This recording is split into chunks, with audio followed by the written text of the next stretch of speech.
السلام علیکم ورحمۃ اللہ وبرکاتہ۔ نحمده ونصلي على رسوله الكريم اما بعد فاعوذ باللہ من الشیطان الرجیم بسم اللہ الرحمن الرحیم۔ رکوع نمبر 4 کا آغاز ہوتا ہے۔ اللہ تعالیٰ ارشاد فرماتے ہیں اس کے اندر، یا ایھا الذین آمنوا اتقوا اللہ وکونوا مع الصادقین۔ اس سے پہلے پچھلی رکوع کے اندر غزوہ تبوک کا ذکر ہو رہا تھا، اور اب اللہ تعالیٰ ایمان والوں کو پکارتے ہوئے بلاتے ہوئے ارشاد فرماتے ہیں کہ اے ایمان والو، اللہ تعالیٰ سے ڈرو اور وَكُونُوا مَعَ الصَّادِقِينَ، اور سچے لوگوں کے ساتھ رہو، اور سچے لوگوں کے ساتھ رہو،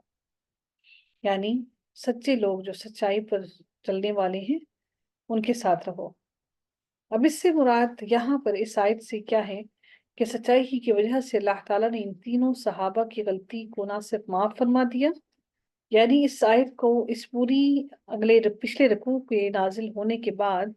اور ان 3 صحابہ کا ذکر کرنے کے بعد جنہوں نے اللہ تعالیٰ سے توبہ کی، ان کی بعد اللہ تعالیٰ نے جب یہ آیت نازل کی تو اللہ تعالیٰ نے فرمایا کہ سچائی ہی کی وجہ سے اللہ تعالیٰ نے ان تینوں صحابہ کی غلطی نہ صرف معاف فرما دی بلکہ ان کی توبہ کو قرآن بنا کر نازل فرما دیا، یعنی قرآن میں ان کی توبہ کو نازل کیا اللہ تعالیٰ نے۔ اس لیے مومنین کو حکم دیا گیا ہے اس آیت کے اندر کہ اللہ تعالیٰ سے ڈرو اور سچوں کے ساتھ رہو۔ اس کا مطلب یہ ہے کہ جس کے اندر تقوی یعنی اللہ کا خوف ہوگا وہ سچا بھی ہوگا، اور جو جھوٹا ہوگا سمجھ لو کہ اس کا دل تقوی سے خالی ہے۔ اسی لیے حدیث میں آتا ہے کہ مومن سے کچھ اور کوتاہیوں کا صدور تو ہو سکتا ہے، کچھ اور کوتاہیاں تو کر سکتا ہے، لیکن مومن جھوٹا نہیں ہو سکتا۔ اور جو انسان جھوٹ بولنے کا عادی ہو اس کو اپنے ایمان پر غور کرنا چاہیے کہ اس کا ایمان کس لیول پر پہنچا ہوا ہے۔ اس لیے اللہ تعالیٰ نے ایک خاص آیت پوری نازل کی کہ سچے ہو جاؤ، سچے لوگوں کے ساتھ رہو۔ جب انسان سچے لوگوں کے ساتھ رہتا ہے تو خود بخود ہی اس کے اندر بھی سچائی آنے لگتی ہے۔ اللہ تعالیٰ ارشاد فرماتے ہیں، ما کان لأہل المدینۃ، مدینہ کے رہنے والوں کو اور جو دیہاتی ان کے گرد و پیش یا ان کے آس پاس تھے، ومن حولہم من الاعراب، اور ان کے گرد و پیش ہیں، ان کو یہ زیبا نہ تھا، ان کو اعراب والوں کو بھی یہ زیبا نہ تھا۔ جو اعراب والے کون تھے؟ جو دیہاتی لوگ تھے، ان کو یہ زیبا نہ تھا کہ رسول اللہ صلی اللہ علیہ وآلہ وسلم کو چھوڑ کر پیچھے رہ جائیں، ان یتخلفوا عن رسول اللہ، کہ وہ رسول اللہ صلی اللہ علیہ وآلہ وسلم کو اکیلا جنگ کے میدان میں بھیج کر یعنی ان کے ساتھ نہ جائیں۔ تو اللہ تعالیٰ نے فرمایا کہ ان کو یہ زیبا نہ تھا کہ وہ پیچھے رہ جائیں۔ اب جنگ تبوک میں شرکت کے لیے یہ عام منادی تھی، عام طور پر سب کو اب بلایا گیا تھا، اعلان تھا عام کے لیے، سب عام لوگوں کے لیے، لیکن اس لیے معذور وہ لوگ جو معذور تھے، بوڑھے تھے اور دیگر شرعی عذر رکھنے والوں کے علاوہ سب کے لیے اس میں شرکت ضروری تھی۔ لیکن پھر بھی جو وہاں پہ مدینہ کے رہائشی تھے یا مدینہ کے ارد گرد رہنے والے لوگ تھے اس جہاد میں شریک نہ ہوئے، اللہ تعالیٰ نے ان کے لیے یہ آیت نازل فرمائی اور ان کو یہ کہا گیا کہ رسول اللہ صلی اللہ علیہ وسلم سے پیچھے نہیں رہنا چاہیے تھا ان لوگوں کو۔ اللہ تعالیٰ ارشاد فرماتے ہیں کہ وَلَا يَرْغَبُوا بِأَنفُسِهِمْ عَن نَفْسِهِ، اللہ تعالیٰ ارشاد فرماتے ہیں کہ اور نہ یہ کہ اپنی جان کو ان کی جان سے عزیز سمجھیں، یعنی کہ اپنی جان کو اللہ تعالیٰ نے فرمایا کہ ان کو یہ زیبا نہیں دیتا تھا کہ یہ اپنی جانوں کو زیادہ عزیز سمجھے اور نبی کریم صلی اللہ علیہ وآلہ وسلم کے محافظ نہ بنے اور ان کا تحفظ ان کی جان کا نہ کریں۔ تو ان کو لگتا تھا کہ ان کی اپنی جانیں زیادہ اہم ہیں اور ان کو نبی کریم صلی اللہ علیہ وآلہ وسلم کو ساتھ جانا اتنا اہم نہیں ہے، بلکہ انہیں رسول اللہ صلی اللہ علیہ وسلم کے ساتھ رہ کر اپنے سے زیادہ ان کے تحفظ کا اہتمام کرنا چاہیے تھا۔ اللہ تعالیٰ فرماتے ہیں کہ یہ ذالک بأنہم لا یصیبہم ظمأ ولا نصب ولا مخمصۃ فی سبیل اللہ، یہ اس سبب سے کہ ان کو اللہ کی راہ میں جو پیاس لگی اور جو تھکان پہنچی اور جو بھوک لگی اور جو کسی ایسی جگہ چلے جو کفار کے لیے موجب غیظ ہوا ہو، یعنی ان کے لیے غصے اور موجب غیظ ہوا ہو، ان کے لیے سختی کا وقت ہوا ہو۔ اللہ تعالیٰ ارشاد فرماتے ہیں کہ ولا مخمصۃ فی سبیل اللہ ولا یطعون موطئا یغیظ الکفار ولا ینالوا من عدو نیلن الا کتب لہم بہ عمل صالح۔ اللہ تعالیٰ ارشاد فرماتے ہیں کہ ان لوگوں کے بارے میں، یعنی کہ پیچھے نہ رہنے کی علت بیان کی جا رہی ہے، یعنی انہیں اس لیے پیچھے نہیں رہنا چاہیے تھا کہ اللہ کی راہ میں انہیں جو پیاس، تھکاوٹ، بھوک پہنچے گی، یا ایسے اقدامات جن سے کافروں کے غیظ و غضب میں اضافہ ہو۔ اسی طرح دشمنوں کے آدمیوں کو قتل یا ان کو قیدی بناؤ گے، یہ سب کے سب کام عمل صالح لکھے جائیں گے۔ یعنی عمل صالح بھی صرف یہی نہیں ہے کہ آدمی مسجد میں یا کسی گوشے میں بیٹھ کر اللہ تعالیٰ کی عبادت کرے، نوافل پڑھے، تلاوت کرے، بلکہ جہاد میں پیش آنے والی ہر تکلیف، ہر پریشانی بھی انسان کے لیے بہت زیادہ اجر و ثواب کا باعث ہے۔ جن سے دشمنوں کے دلوں میں خوف پیدا ہو یا غیظ بھڑکے، ان میں سے ہر ایک چیز اللہ کے ہاں عمل صالح لکھی جائے گی۔ اس لیے محض شوق عبادت میں بھی جہاد سے گریز نہیں کرنا چاہیے۔ بغیر عذر کے ہی آدمی جہاد سے جی چرائے یہ انسان کو زیبا نہیں ہے۔ آگے ہمارے جو آگے حصے میں آیت کے اگلے حصے میں بیان ہوتا ہے کہ اور جو کسی ایسی جگہ چلے جو کفار کے لیے موجب غیظ ہوا ہو، یعنی اس سے مراد پیادہ یا گھوڑوں وغیرہ پر سوار ہو کر ایسے علاقوں سے گزرنا ہے کہ ان کے قدموں کی چاپوں اور گھوڑوں کی ٹاپوں سے دشمن کے دلوں پر لرزہ طاری ہو جائے، ان کے دلوں میں خوف طاری ہو جائے اور ان کی آتش خیز بھڑک اٹھے۔ اللہ تعالیٰ نے جب اگلی آیت کے اگلے حصے میں ارشاد فرماتے ہیں وَلَا يَنَالُونَ مِنْ عَدُوٍّ نَيْلًا إِلَّا كُتِبَ لَهُمْ بِهِ عَمَلٌ صَالِحٌ۔ اللہ تعالیٰ ارشاد فرماتے ہیں کہ وَلَا يَنَالُونَ مِنْ عَدُوٍّ نَيْلًا، دشمن سے کوئی چیز لیتے ہیں یا ان کی خبر لیتے ہیں سے مراد ان کے آدمیوں کو قتل یا قیدی کرتے ہیں یا انہیں شکست سے دوچار کرتے ہیں اور مال غنیمت حاصل کرتے ہیں۔ اللہ تعالیٰ کے آیت کے اگلے حصے میں ارشاد فرماتے ہیں کہ یہ سب عمل صالح ہیں۔ ان اللہ لا یضیع اجر المحسنین۔ اللہ تعالیٰ ارشاد فرماتے ہیں کہ ان سب پر ان کے نام ایک ایک نیک کام لکھا گیا۔ یقیناً اللہ تعالیٰ مخلصین کو کا اجر ضائع نہیں کرتا۔ لا یضیع اجر المحسنین ولا ينفقون نفقة صغيرة ولا كبيرة ولا يقطعون واديا إلا كتب لهم لا يجزيهم الله أحسن ما كانوا يعملون۔ اللہ تعالیٰ ارشاد فرماتے ہیں کہ اور جو کچھ چھوٹا بڑا انہوں نے خرچ کیا اور جتنے میدان ان کو طے کرنے پڑے، پہاڑوں کے درمیان کے میدان اور پانی کے گزرگاہ جو وادیاں تھی، جتنے بھی علاقے انہوں نے طے کیے، ان ساری علاقوں کے طے کرنا، اللہ تعالیٰ نے ان سارے کے سارے علاقوں کو طے کرنا ان کے لیے باعث اجر اور ثواب رکھا۔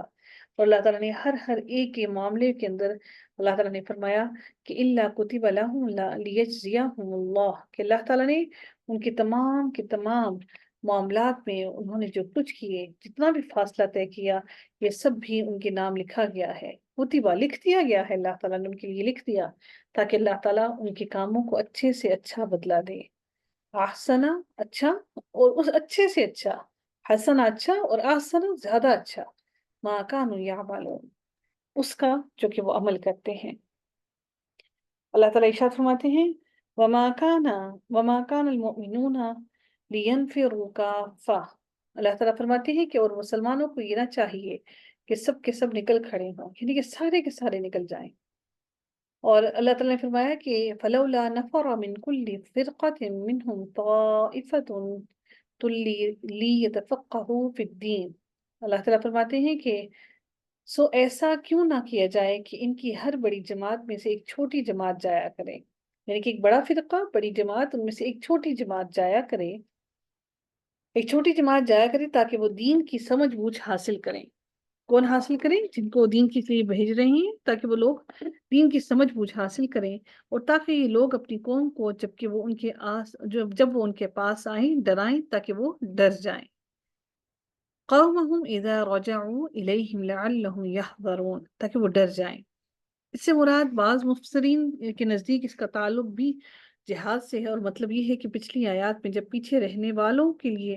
سخت وعید آئی تو صحابہ کرام بڑی محتاط ہو گئے، اور جب بھی جہاد کا مرحلہ آتا تو سب کے سب اس میں شریک ہونے کی کوشش کرتے۔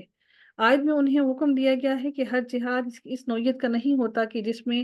ہر شخص کی شرکت ضروری ہو، جیسا کہ غزوہ تبوک میں ضروری تھا، بلکہ ایک گروہ کی ہی شرکت کافی ہے۔ ان کے نزدیک لی لی لی یفقہو کا مخاطب پیچھے رہ جانے والے طائفہ ہیں، یعنی ایک گروہ جہاد میں چلا جائے اور دوسرا گروہ جو ہے وہ پیچھے رہ جائے، جو دین کا علم حاصل کرے، اور جب مجاہدین واپس آئیں تو انہیں بھی احکام دین سے آگاہ کر کر اللہ کے حکم سے ڈرائیں۔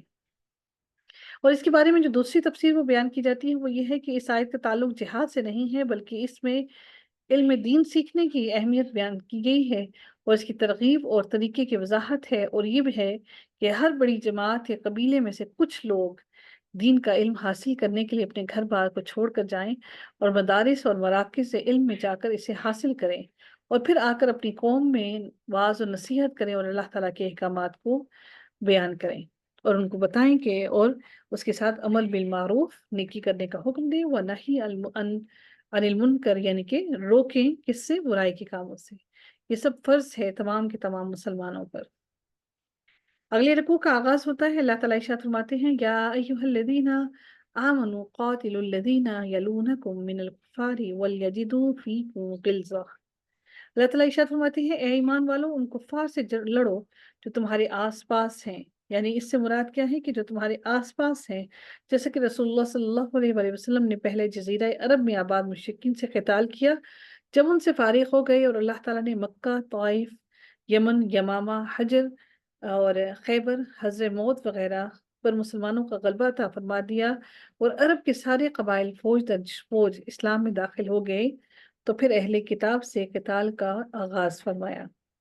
اور 9 ہجری میں رومیوں سے قتال کے لیے تبوک تشریف لے گئے۔ جو غزوہ تبوک ہوا تھا وہ 9 ہجری میں ہوا تھا، جو جزیرہ عرب سے قریب ہے۔ اسی کے مطابق آپ صلی اللہ علیہ وآلہ وسلم کی وفات کے بعد خلفائے راشدین نے روم کے عیسائیوں سے قتال فرمایا اور ایران کے مجوسیوں سے بھی جنگ کی۔ یاد رکھیے گا پہلے انہوں نے مشرکین نے مکہ سے قتال کیا، اور اس کے بعد پھر 9 ہجری میں غزوہ تبوک ہوا جو کہ اہل کتاب کے ساتھ ہوا۔ تو اس سے مراد یہ ہرگز نہیں ہے کہ اہل کتاب ہی درست رستے پر ہیں اور ان کے ساتھ قتال نہیں کیا جا سکتا، بلکہ اگر وہ غلط رستے پر ہیں تو دین کی عظمت کے لیے ان سے بھی قتال کرنا فرض ہے، لازم ہے۔ اللہ تعالیٰ ارشاد فرماتے ہیں کہ یا ایھا الذین آمنوا قاتلوا الذین یلونکم من الکفار ولیجدوا فیکم غلظہ۔ اے ایمان والو، ان کفار سے لڑو جو تمہارے آس پاس ہیں، اور ان کو تمہارے اندر سختی پانا چاہیے، یعنی کافروں کے لیے مسلمانوں کے دلوں میں نرمی نہیں، سختی ہونی چاہیے۔ یعنی اللہ تعالیٰ نے اسی بارے میں سورۃ الفتح کے آیت نمبر 29 کے اندر بھی ارشاد فرمایا ہے کہ اور اللہ تعالیٰ نے فرمایا اشداء علی الکفار حماء بینہم، اور صحابہ کی صفت بیان کی گئی ہے، اسی طرح سے اذلۃ علی المؤمنین عزت علی الکافرین، اور یہ اہل ایمان کی صفت بیان کی گئی ہے کہ ان کو وہ سخت ہوا کرتے تھے کن پر؟ کافروں پر۔ یہ اللہ تعالیٰ نے ان کی صفت بیان کی ہے۔ اللہ تعالیٰ ارشاد فرماتے ہیں کہ وَاعْلَمُوا، اور جان لو، یقین رکھو کہ اللہ تعالیٰ متقی لوگوں کے ساتھ ہے، ان اللہ مع المتقین۔ اگلی آیت میں اللہ تعالیٰ ارشاد فرماتے ہیں وَإِذَا مَا أُنزِلَتْ سُورَةٌ فَمِنْهُمْ مَنْ يَقُولُ أَيُّكُمْ زَادَتْهُ هَٰذِهِ إِيمَانًا، اور جب کوئی سورت نازل کی جاتی ہے تو بعض منافقین کہتے ہیں کہ اس سورت نے تو تم میں سے کس کے ایمان کو زیادہ کیا ہے، یعنی اس سورت میں منافقین کے کردار کی جو نقاب کشائی کی گئی ہے، یہ آیت اس کا بقیہ حصہ ہے۔ اسے بتایا جا رہا ہے کہ جب ان کی غیر موجودگی میں کوئی سورت یا اس کا کوئی حصہ نازل ہوتا ہے اور ان کے علم میں بات آتی ہے تو وہ اس کا مذاق اڑاتے ہیں اور اس کا مذاق کے طور پر لیتے ہیں، اور آپس میں ایک دوسرے سے کہتے ہیں مذاق کے طور پر کہ اس آیت کے آنے سے تمہارے ایمان پر کیا اضافہ ہوا ہے۔ وَمَا أُنزِلَتْ سُورَةٌ، کوئی ایک سورت جب نازل ہوتی ہے فَمِنْهُمْ مَنْ يَقُولُ، تو وہ کہتے ہیں منافقین ایکم، کس چیز نے تم سب کو زادت ہو هذه ایمانا، اس آیت نے تم میں سے کس ایمان کو زیادہ کیا۔ تو اللہ تعالیٰ ارشاد فرماتے ہیں فَأَمَّا الَّذِينَ آمَنُوا فَزَادَتْهُمْ ایمانا، اللہ تعالیٰ فرماتے ہیں کہ سو جو لوگ ایمان والے ہیں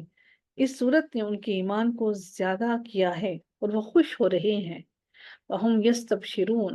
اور وہ خوشی منا رہے ہیں، وہ خوش ہو رہے ہیں۔ صرف ان ایمان ان کے جن کے ایمان پہلے سے جن کے دلوں میں موجود ہوتے ہیں، اللہ تعالیٰ کی آیات ان کے ایمان کو زیادہ کرتی ہے۔ جن کے دلوں میں ایمان موجود نہیں ہوتا ان کے دلوں کو اللہ تعالیٰ کی آیات کا کوئی اثر نہیں ہوتا۔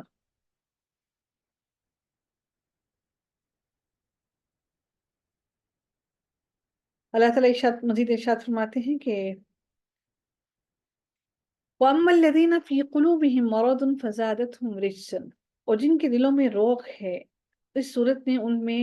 ان کی گندگی کے ساتھ اور گندگی بڑھا دی اور وہ حالت کفر میں ہی مر گئے۔ اب روگ سے مراد کیا ہے؟ نفاق ہے، اور آیات الہی کے بارے میں شکوک و شبہات ہیں۔ فرمایا البتہ یہ صورت منافقین کو ان کی نفاق اور خبث میں،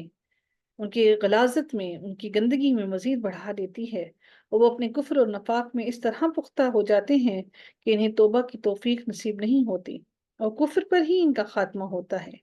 جس طرح اللہ تعالیٰ نے دوسرے مقام پر فرمایا کہ ہم قرآن میں ایسی چیزیں نازل کرتے ہیں جو مومنین کے لیے شفا اور رحمت ہے،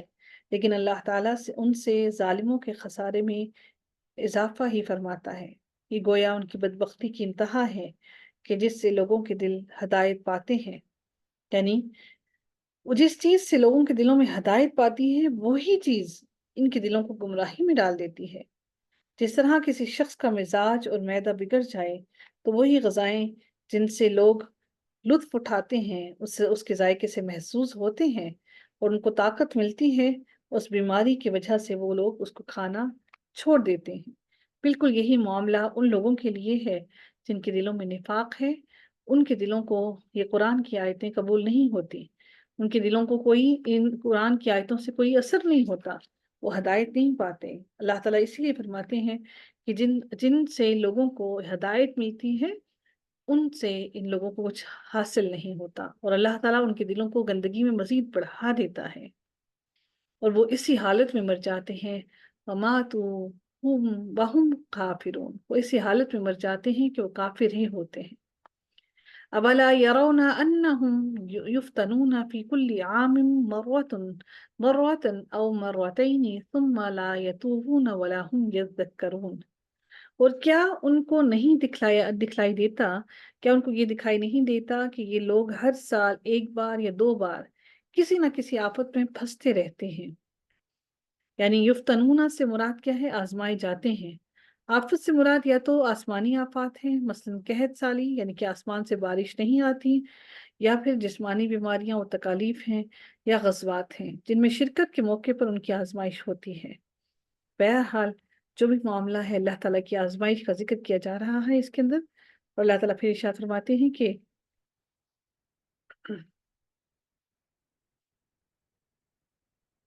ثم لا يتوبون ولا هم يذكرون،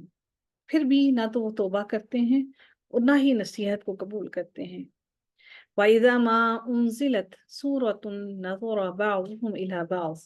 اور جب کوئی سورت نازل کی جاتی ہے تو ایک دوسرے کو دیکھنے لگتے ہیں۔ هَلْ يَرَاكُمْ مِنْ أَحَدٍ ثُمَّ انصَرَفُوا، ایک دوسرے کو دیکھنے لگتے ہیں کہ تم کو کوئی دیکھتا تو نہیں، پھر چل دیتے ہیں۔ یعنی ان کی موجودگی میں صورت نازل ہوتی ہے جس میں منافقین کی شرارتوں اور سازشوں کی طرف جب اشارہ ہوتا ہے تو پھر یہ لوگ دیکھ کر کہ مسلمان انہیں دیکھ تو نہیں رہے، خاموشی سے وہاں سے نکل جاتے ہیں، کھسک لیتے ہیں وہاں سے، اور پھر اللہ تعالیٰ ارشاد فرماتے ہیں کہ وہاں سے پھر جاتے ہیں۔ اللہ تعالیٰ ارشاد فرماتے ہیں مزید صرف اللہ قلوبہم بانہم قوم لا یفقہون، اللہ تعالیٰ ارشاد فرماتے ہیں کہ اللہ تعالیٰ نے ان کا دل پھیر دیا ہے اس وجہ سے کہ وہ بے سمجھ لوگ ہیں، یعنی آیات الہی میں غور اور تدبر نہ کرنے کی وجہ سے اللہ تعالیٰ نے ان کے دلوں کو خیر اور ہدایت سے پھیر دیا ہے۔ لَقَدْ جَاءَكُمْ رَسُولٌ مِّنْ أَنفُسِكُمْ عَزِيزٌ عَلَيْهِ مَا عَنِتُّمْ حَرِيصٌ عَلَيْكُمْ بِالْمُؤْمِنِينَ رَءُوفٌ رَحِيمٌ، اللہ تعالیٰ مزید ارشاد فرماتے ہیں اس آیت کے اندر کہ تمہارے پاس ایک ایسے پیغمبر تشریف لائے ہیں جو تمہاری جیسا تمہاری جنس میں سے ہے، یعنی تمہاری قوم سے، تمہاری طرح انسان بالکل تمہاری جیسا ہی ہے۔ انتن ایسی چیزیں جن سے انسان کو تکلیف ہو۔ اور اللہ تعالیٰ اس صورت کے آخر کے حصے میں مسلمانوں پر نبی اکرم صلی اللہ علیہ وسلم کی صورت میں جو احسان عظیم فرمایا گیا ہے اس کا ذکر کر رہی ہیں کہ آپ صلی اللہ علیہ وسلم کی پہلی صفت یہ بیان فرمائی کہ وہ تمہاری جنس سے، یعنی جنس بشریت سے ہے، وہ نور یا کچھ اور نہیں ہے، جیسا کہ لوگوں کا یہ عقیدہ تھا کہ وہ نور ہیں، ایسا ہرگز نہیں ہے، بلکہ وہ تمہارے جیسا ہی انسان اللہ تعالیٰ نے ان کو بنایا ہے۔ اور یہاں پر جو آنتن ایسی چیز جس سے انسان کو تکلیف ہو، اس میں دنیاوی مشقتیں اور آخرت کی عذاب دونوں آ جاتے ہیں۔ اس پیغمبر پر تمہاری ہر قسم کی تکلیف اور مشقت گراں گزرتی ہے، یعنی جن کو تمہاری مضرت کی بات نہایت گراں گزرتی ہے۔ عزیز علیہ ما عنتم حریص، بڑی ناگزیر گزرتی ہے نا، بڑی ان کو مشقت گراں گزرتی ہے۔ اسی لیے آپ صلی اللہ علیہ وآلہ وسلم نے فرمایا کہ میں آسان دین دے کر بھیجا گیا ہوں، اور حدیث میں آتا ہے کہ ان ھذا الدین یسر، بے شک یہ دین آسان ہے، باقی تمام ادیان سے یہ دین آسان ترین دین ہے۔ اللہ تعالیٰ ارشاد فرماتے ہیں جو تمہاری منفت کے بڑی خواہش مند رہتے ہیں، یعنی یہ لوگ تمہاری ہدایت اور تمہاری دنیا اور آخری منفت کے خواہش مند ہیں اور تمہارا جہنم میں جانا پسند نہیں فرماتے۔ اس لیے آپ صلی اللہ علیہ وسلم نے فرمایا کہ میں تمہیں تمہاری پشتوں سے پکڑ پکڑ کر کھینچتا ہوں، لیکن تم مجھ سے دامن چھڑا کر زبردستی نارے جہنم میں داخل ہوتے ہو۔ تم جہنم کی طرف جانا چاہتے ہو۔ ایمان والوں کے ساتھ بڑے ہی شفیق اور مہربان ہیں۔ یہ آپ صلی اللہ علیہ وسلم کی چوتھی صفت سائد کے اندر بیان فرمائی گئی کہ یہ ساری خوبیاں آپ کے اعلیٰ اخلاق اور آپ کی خوبصورت صفات کی وجہ سے ہیں۔ یقیناً آپ صلی اللہ علیہ وسلم صاحب خلق کے عظیم ہیں، اور صلی اللہ علیہ وآلہ وسلم کو اللہ تعالیٰ نے رحمت للعالمین تمام جہانوں کے لیے بنا کر بھیجا، رؤوف بھی ہیں، رحیم بھی ہیں۔ آیت کے آخری حصے میں اللہ تعالیٰ ارشاد فرماتے ہیں فَإِن تَوَلَّوْا فَقُلْ حَسْبِيَ اللَّهُ، پھر اگر روگردانی کریں، یعنی آپ کی لائی ہوئی شریعت اور دین رحمت سے یہ روگردانی کریں، تو آپ کہہ دیجئے فَقُلْ حَسْبِيَ اللَّهُ، تو آپ کہہ دیجئے کہ میرے لیے اللہ ہی کافی ہے۔ جو لوگ کفر اور اعراض کرنے والوں کے مکر و فریب سے جو اللہ تعالیٰ جو ہے وہ ذات ہے جو مجھے کفر اور اعراض کرنے والوں کے مکر و فریب سے مجھے بچا لے گا۔ اس کے سوا کوئی معبود نہیں۔ اللہ تعالیٰ کے مزید بیان کر رہے ہیں وحدانیت کو، لا الہ الا ہو، کہ اس کے سوا کوئی معبود نہیں ہے۔ علیہ توکلت وہو رب العرش العظیم، کہ میں نے اسی پر بھروسہ کیا اور وہ بڑے عرش کا مالک ہے، یعنی اللہ تعالیٰ بڑے عرش کا مالک ہے۔ حضرت ابو الدرداء فرماتے ہیں کہ جو شخص یہ آیت حسبی اللہ لا الہ الا اللہ لا الہ الا ہوا علیہ توکلت وہو رب العرش العظیم صبح اور شام 7 مرتبہ پڑھ لے گا، اللہ تعالیٰ اس کے فکر و مشکلات کو کافی ہو جائے گا۔ سنن ابو داؤد کی حدیث نمبر 5081 کے اندر یہ حدیث لکھی ہوئی ہے۔ آخر دعوانا ان الحمد للہ رب العالمین، صلی اللہ تعالی علی خیرہ خلقہ اجمعین برحمتک یا ارحم الراحمین۔